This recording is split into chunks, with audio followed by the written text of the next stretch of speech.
પાંચ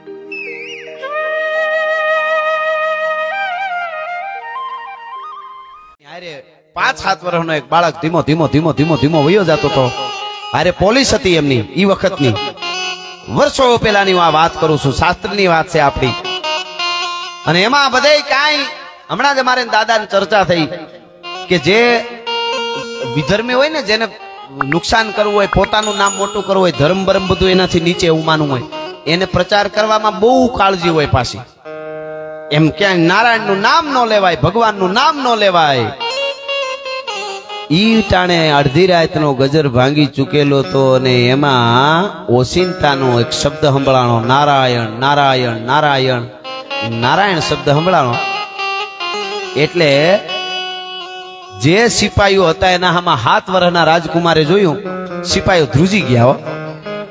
હા હા,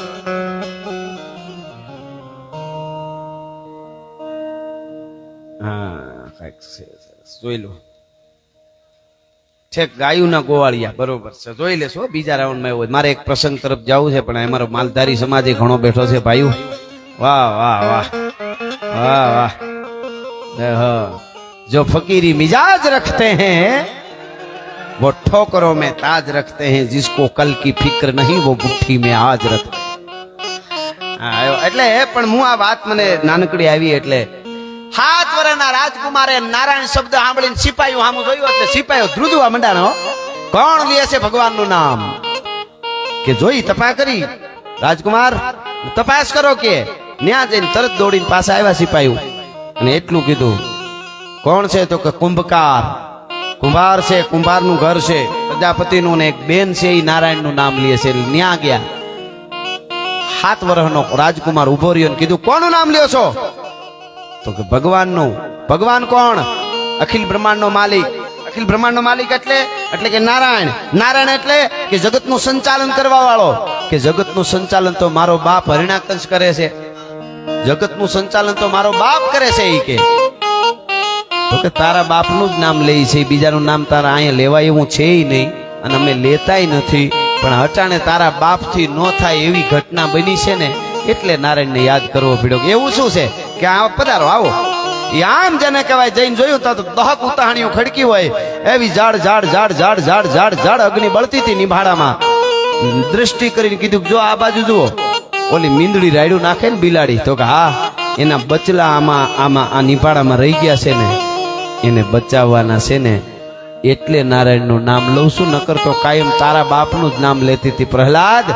આ તો એને બચાવવાના છે એટલે નારાયણનું નામ લઉં છું. અને તેથી 7 વર્ષનો બાળક એટલું બોલ્યો કે એનું નામ લેવાથી આ બાળક આના બચલા બચી જાય ખરા?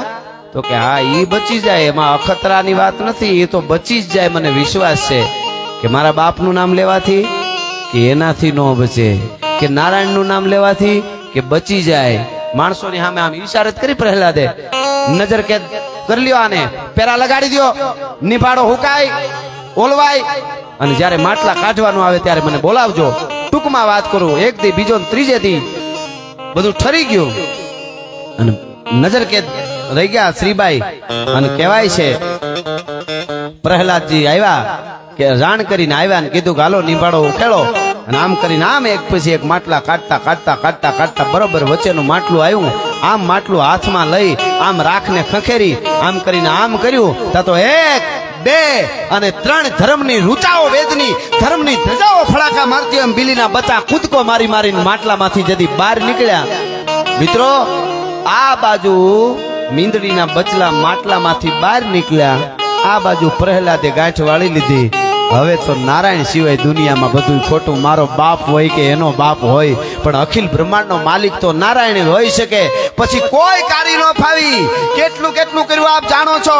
છેલ્લે અમારું ચારણી સાહિત્યનું કવિ છે કે એમ કીધું હરણાકશે કે મારું જો ન માને મારો દીકરો, હું કહું એમ ન ચાલે તો કૃષાન સે કટાઈ દો, અગ્નિ में जराई दो, काले नाग मगवाई के डसवाई दो, दधी में डुबाई दो, हाथी के पांव बांध के कुचलाई दो. माने तो हमारी कुलकाली पे लाई दो, ना माने तो उसे मौत की सजाई दो. आम आम करो ना आम करता न माने तो એને મારી નાખો. અને છેલ્લે મારવાના જેટલા જેટલા પ્રયત્નો કર્યા. અને વાત આપ જાણો છો, છેલ્લે થંભ હામો ઊભો રાખવામાં આવ્યો પ્રહલાદને. તું કહેશો કે અહીંયા ભગવાન હોય, અહીંયા ભગવાન હોય, તો આમાં તો કે એમાંય હોય.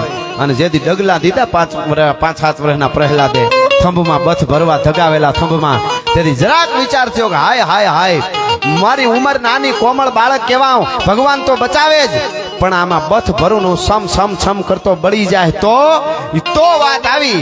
ત્યાં તો ઝીણી નજર કરી થંભની માલિકો પ્રાસેન પ્રહલાદ થંભ દેખીને ઝાખો થાય. ત્યાં તો સુણી ભગતનો સાદ અને તે ચલવી કીડી સાંભળા. લાલ કીડીઓની હાર થંભમાં જોઈને વિચાર થયો કે ઓહો હો, કીડીયું જો ન બળતી હોય તો મને થોડું કાંઈ થાય. એને બથ ભરી, પણ બથ ભરતાની હારે તો રટી ગયો શ્રી રામ. પ્રહલાદ લીપટી ગયો ત્યો ફડર ફડાકા સાથ, હાથ લોહ થમ ફટી ગયો, ધરા દસકઈ ધડાકા સાથ, માનો બ્રહ્માંડ સો પ્રચંડ ગંડ ફૂટી ગયો, છૂટી ગયો પૃથ્વી કો પલો, રવિરત હટી ગયો, પ્રકૃતિ પ્રવાહ મુક્ત ઉલટ પટી ગયો, દટી ગયો દિગેશ તલ, અંબુતિ ઉલટી ગયો, શેષટ ફટી ગયો, કોમકટ કટી ગયો, અને રટી ગયો શ્રી રામ. પ્રહલાદ લીપટી ગયો ત્યો ફડર ફડાકા સાથ, આજ લોહ થમ ફટી ગયો. કાડા કાટ કરતો થમ ફાટ્યો, અને ઘાટ ઘાટ ઘાટ ઘા કરતો નરસિંહ નીકળ્યો. બણી સિંહણી માત તું થંભ ત્રોડી, હાણી દીધી તે રામરો દૈત દ્રોહી. કહેવાનો અર્થ મારો એટલો છે, વિશ્વાસ હોય તો થંભમાંથી પણ નીકળે. કોઈ ટાણે ચારે બાજુથી આપણું કોઈ ન હોય એવો અહેસાસ થાય, અને ઓચિંતાનું કોક મદદ કરવા આવી જાય, તઈ માનું કે મારા દ્વારકા વાળાએ મોકલ્યો છે, આમાં બીજું કાંઈ ન હોઈ શકે, મારા અખિલ બ્રહ્માંડના માલિકે મને આ મદદ મોકલી છે. એમ થંભમાંથી નીકળ્યો. 2 કડી ચારણી સહિતની દાદા અમારો રેણકી છંદ જેમ સપાકરા છે, એમ રેણકી છંદ એવો છે કે 2 રેણકી છંદ આખા ગાઈ નાખો ને, માખણનો પીંડો કપાળમાં મૂકીને, તો 2 રેણકી છંદ આખા પૂરા થાય ને તો માખણ બધું ઓગળી જાય, એટલી ગરમી થાય. અમારે અરસુલ ગઢવી એવું કહેતા. એવો રેણકી છંદનું બંધારણ હોય. જરાક શબ્દમાં ફેરફાર થાય ને તો જીભ તાળવે સોટી ગઈ એવું થઈ જાય. એ રેણકી છંદમાં નરસિંહ ભગવાન નીકળ્યા થંભમાંથી અને ઓલાને ચીરી નાખ્યો હરણાકશને. એનું વર્ણન કર્યું છે મારા કવિ રવિરાજ સિઢાઈસ નામના કવિઓ. ચીરી નાખ્યો. એનું કેવું લોહી નીકળતું હતું, હરણાકશની છાતી ફાડી એમાંથી કેવું લોહી નીકળતું હતું.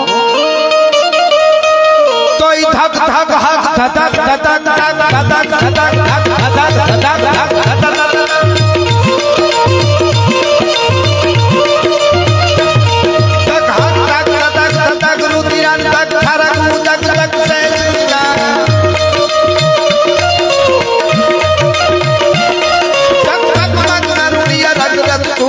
हक तक तक सब सुरिया जब तक मुर तमक तमक दे तक फप फप रब खोल बने फट फट के सुराड़ प्रकट घट भंजन विकट रूप नरसिंह बने.